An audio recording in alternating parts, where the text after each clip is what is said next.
Selamat datang di channel Pitutur. Saudara-saudara, apa yang saudara pikirkan sekarang? Pada bulan ini, bulan Mei, di akhir bulan Ramadan, ada berita yang hangat, yaitu tentang Gaza dan Israel yang selalu bermusuhan. Oh, begitu banyak berita, peluncuran roket sampai ribuan, saudara-saudara. Suatu pertanyaan, saudara-saudara, kapan sebetulnya perseteruan antara Israel dan Gaza itu mulai? Tahukah saudara bahwa perseteruan antara mereka itu sudah terlalu lama? Kapan nampak perselisihan yang pertama kali, saudara-saudara? Waktunya jauh, saudara-saudara.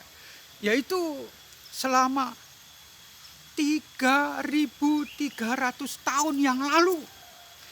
Terlihatlah perseteruan antara Israel dan Gaza. Luar biasa, bukan, saudara-saudara? Mari kita bicarakan dari masa lalu, kalau bisa ada waktu untuk masa sekarang juga. Kita ambil sumbernya dari sejarah kitab suci Perjanjian Lama di dalam kitab Hakim-Hakim pasal 1 dan 16. Kitab Hakim-Hakim itu ada di dalam kitab suci, juga bernilai historis. Saudara-saudara tahu, ketika bangsa Israel keluar dari Mesir menuju ke tanah Kanaan, yang sekarang ini sebagian dikatakan tanah Palestina itu. Saudara-saudara, orang Yahuda itu suku bangsa Israel telah mengalahkan Gaza, saudara-saudara. Itu 3.350 tahun yang lalu.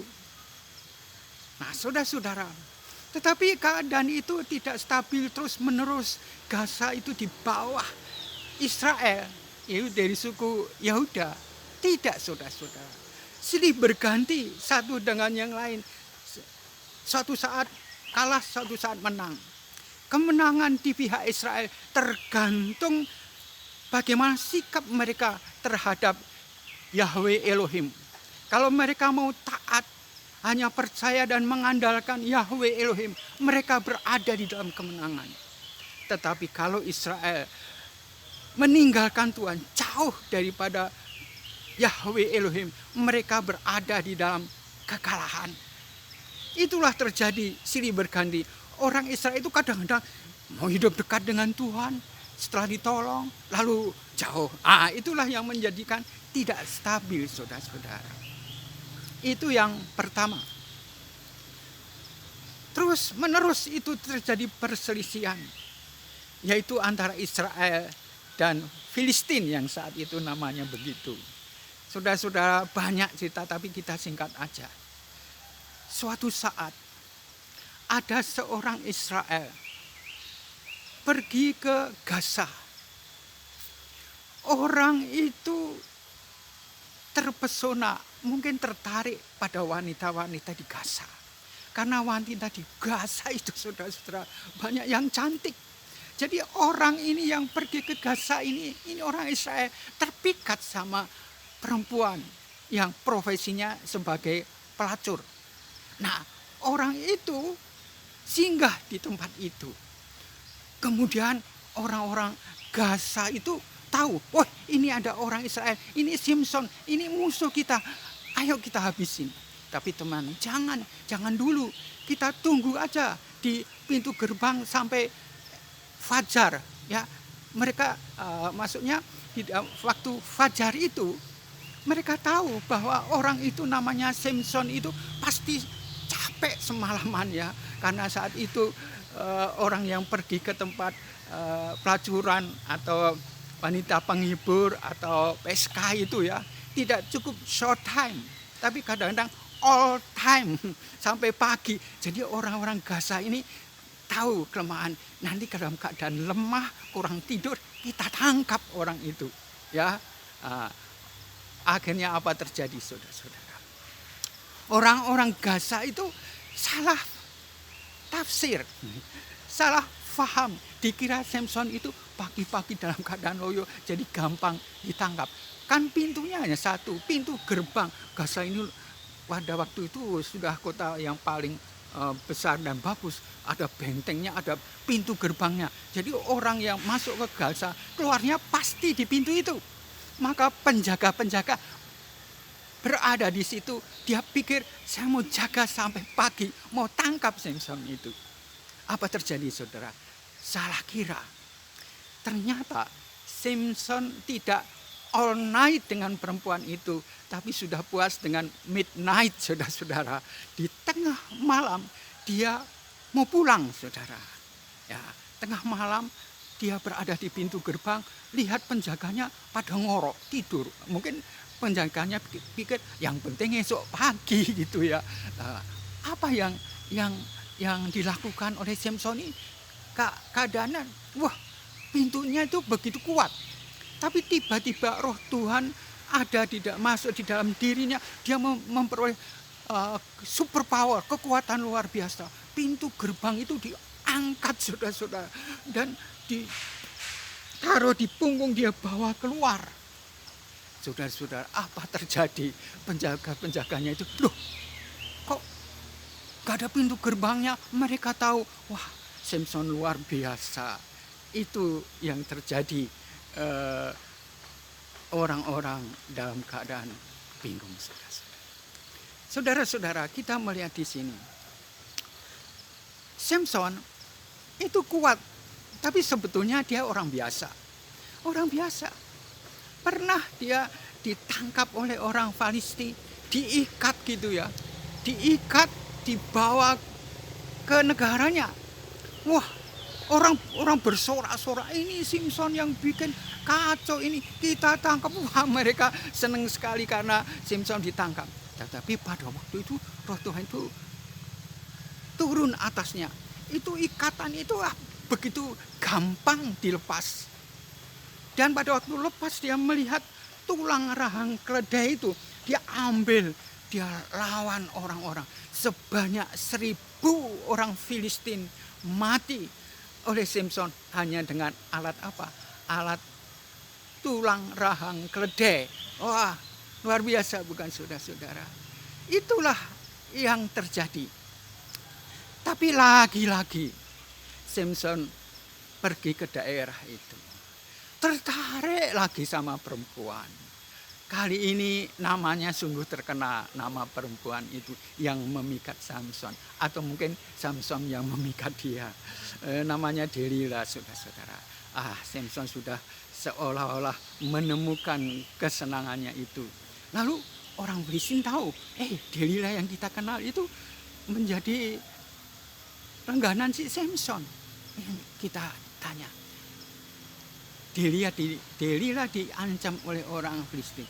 Ayo, bukakan rahasia Samson. Kenapa dia begitu mempunyai kuasa super power? Kenapa? Suatu saat Samson sedang ada di pangkuan Delila. Delila merayu, Samson, apakah rahasiamu? Kamu kok begitu kuat? Samson ini berhasil 3 kali menipu, pura-pura gitu. Tapi kemudian Delila berkata, kamu itu kok selalu bohong kalau begitu, ya? Engkau tidak cinta saya. Ayo toh, berikan rahasianya, kenapa kamu begitu kuat? Lalu jebollah rahasia itu ya. Moral Samson sudah jebol juga ya. Lalu dia mengatakan rahasia, seandainya rambutku itu dipotong, aku tidak ada apa-apa. Lalu Delila itu panggil orang Filistin. Setelah dia potong rambut Samson, lalu dengan kata-kata yang setengah-tengah, Samson, dia kaget melihat musuh itu. Tapi kuasa sudah tidak ada padanya. Samson ditangkap oleh orang Filistin. Dia tidak lagi memiliki kekuatan yang dari Yahweh Elohim, karena telah melanggar natsirnya, saudara-saudara. Apa yang terjadi? Waduh, orang Filistin begitu senang. Samson tertangkap. Supaya kita butakan matanya, dibutakan. Samson tidak bisa melihat lagi. Dia sudah tidak punya kekuatan lagi. Ya, mungkin dia berdoa tapi doanya tidak dijawab, saudara-saudara. Untuk mempermalukan Samson, dia disuruh menggiling putaran gandum itu, gandum tiap hari gitu, kayak binatang aja.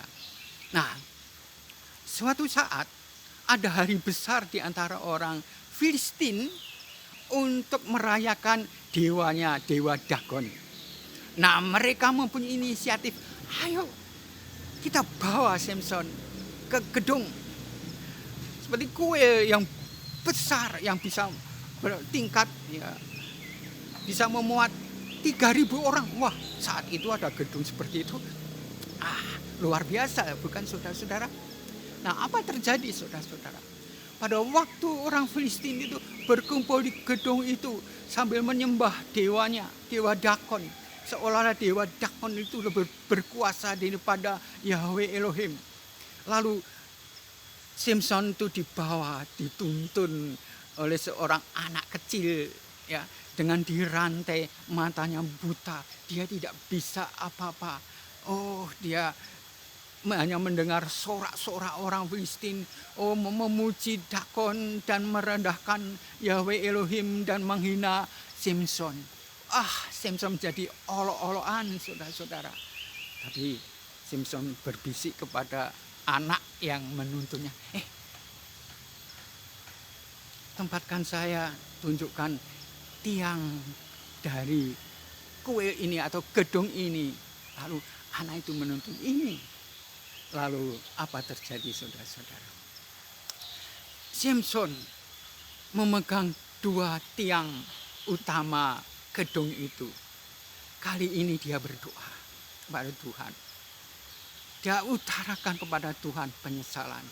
Tapi dia minta kali ini Tuhan akan menunjukkan kuasanya. Pada waktu dia berdoa, tangannya itu memegang 2 tiang itu. Orang-orang pada berdiam, loh mau apa? Dia berdoa, lama-lama orang itu melihat, loh tiangnya kok mulai retak. Orang-orang mulai gelisah dan dia tekan itu tiang, rubuhlah gedung itu, saudara-saudara.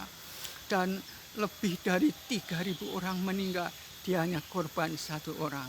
Saudara-saudara, itulah sejarah Gaza zaman dahulu. Nah, sekarang kita kembali pada saat ini. Sekarang tanggal 22 Mei ini dalam keadaan gencatan senjata, 22 Mei tahun 21 ini.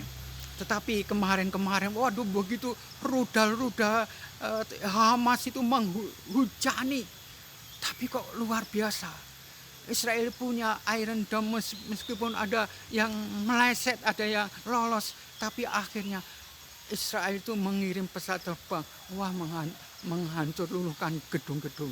Untung saudara-saudara sekarang tanggal 22 sudah dalam keadaan ceasefire, gencatan senjata.